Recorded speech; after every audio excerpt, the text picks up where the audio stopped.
I'm going to show you how to make a sun flare on one of your photographs in Camera Raw. You're going to want to select an image. This one is a fall edit. You could also do this to a spring. It's the same concept, the same steps. You can see that I have already edited this in Camera Raw, but I'm going to go ahead and open it back up in Camera Raw. And I've already edited this with the basic panel, tone curve, detail, HSL adjustments for hue, saturation, luminance, and then I did a little bit of split toning as well. Now to add the sun flare, what I want to do before I even add the sun flare is look at my image and make sure that I know where the sun is coming from. In this image, I see this tree trunk, and this side is light and this side is dark, so I know that the sun is coming from this direction. And when I look at my image very closely, I can see the lightest area of my image is here. I typically don't like putting a sun flare starting mid-picture, so I typically will add it up in the corner. So that's what I'm going to do for this edit. Even if you have an edit that you have it's a cloudy day, you can still add a sun flare and it ends up looking pretty decent. Okay, so to add a sun flare, you're going to look up here in your tools panel, and you are going to choose this tool here, the radial filter. When you choose on the radial filter, you're going to see over on the right hand side is our radial filter. You can add a new filter. If it's a saved image that you've already added a radial filter, you can edit that, or you can brush on and off certain parts or certain settings on that radial filter. For this project, we're simply going to make a new adjustment, which will be our sun flare.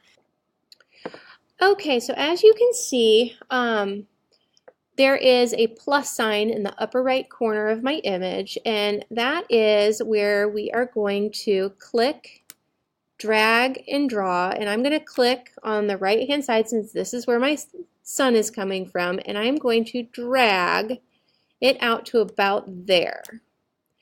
And wherever I started with the plus sign, that is where this little dot is going to, or pin is going to show up, and that is the center of the radial filter, or the center of our sun flare. And the effect will be the most in the middle and gradiate out. So once we have this filter, we can always adjust or move this if we want, but I am going to put it right back there. And before we do anything, change any settings, we're going to scroll to the bottom of this panel, and the effect right here should be on the inside of our circle, not the outside. So I'm going to click on inside. Okay, the next thing that I'm going to do is I'm going to add a color here. And what you want to do is add a fairly warm color in this region. We can always go in and change it. I think I'll go right here. I kind of like that salmon color. Sometimes I like pink. If you're doing a spring edit, pink is always really nice, but for fall I tend to go for that orangey color. I'm going to press OK. Again, we can always change this in a minute. It just helps us to kind of see the sun flare and the reasoning behind how we're going to be changing these settings in here. The other thing that I'm going to want to do is I want to warm up the inside of my sun flare. So I'm going to raise the temperature to about 70, the tint to about 40,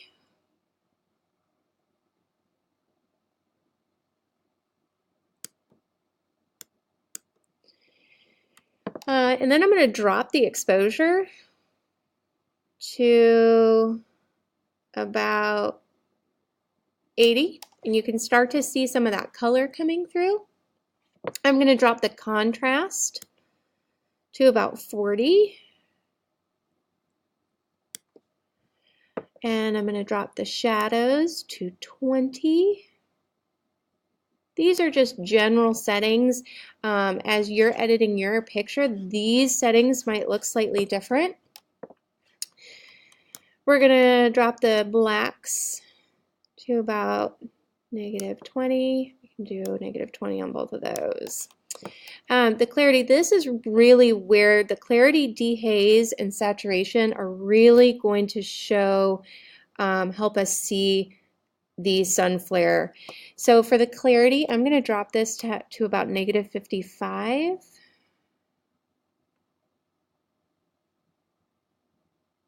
Somewhere in there. I'm going to do dehaze. And so if you see, that is where that is really coming in. It's starting to look like sun haze. So -45. There we go. And then I'm going to drop my saturation all the way down. And what that's going to do is you're going to really start to see that color of the sun flare, of this peach that I chose. I'm also going to drop the saturation down until about 60 or 70, and you're going to start to see some of that color also come through in that flare.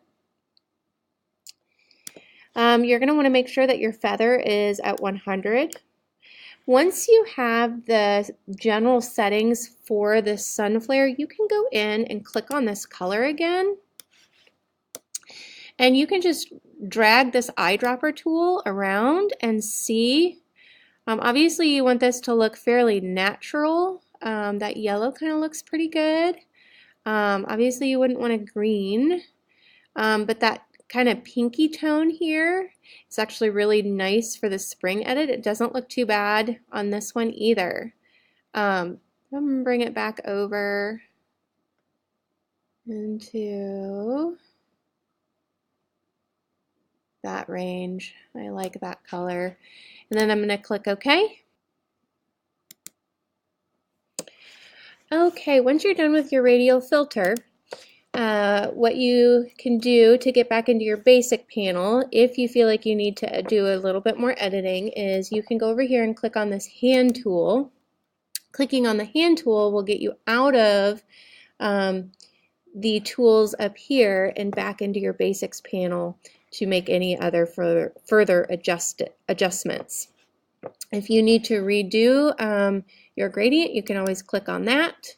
Notice now that the pin is white, and then your radial filter has adding a new. So if I click or change anything, this won't actually change. It wants me to add a new one. So I'm going to go ahead and click on this pin, and it turns green.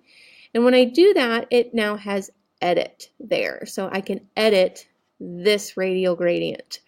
But if you're done, then you're going to want to make sure that you save your image so that you have your edit saved into a file, so that when you upload it to the internet, your saved image will upload. After you save, then you can press done, and then you'll have all of your edits saved into your photograph, so you can go back in at any time and make any changes that you want, and then you'll have your edit saved as well.